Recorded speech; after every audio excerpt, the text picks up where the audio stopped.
Welcome to Hood Champion Boxing and Sports. You know what? I get it.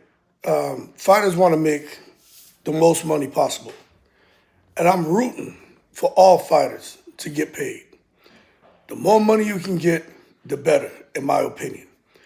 Because I know how one fight can ruin a fighter's career if it doesn't go in their favor. But at the same time, when we reflect on this past weekend and the shit sandwiches we were fed between Ryan and Rolly, but, you got to give Rolly some respect because he was trying to go for the knockout. Devin and Ramirez, Tio and Barbosa was all right. Tio fought like he normally does, but the fights were boring. Skull and Canelo was the worst. But what I'm getting at is, the amount of money those guys made is beyond comprehension.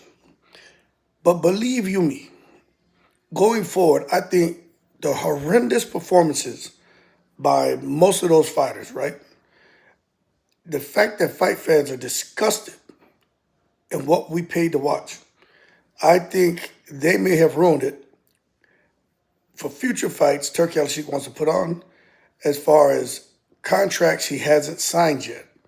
I think Turki Alalshikh is going to figure out a way, whether he puts a clause in there or he scales back on fighter pay and has like somebody gets bonus of the night for best knockout or most aggressive fighter or something like that. I don't know what he's going to do. I'm just brainstorming, right? But I believe the poor performances this past weekend will affect future fight purses for matches that Turki Alalshikh wants to make that he does not have under contract yet. And for those fighters who haven't been able to get some of the dollar bill, y'all Wu-Tang cream from Turki Alalshikh, they're going to be pissed off, and they should be, at the fighters who were expected to give us a fantastic performance this past weekend but dropped the ball. And you know why they dropped the ball? Because they were fighting for money, not for legacy. They didn't really want to win. They just wanted to get to a decision without taking any damage.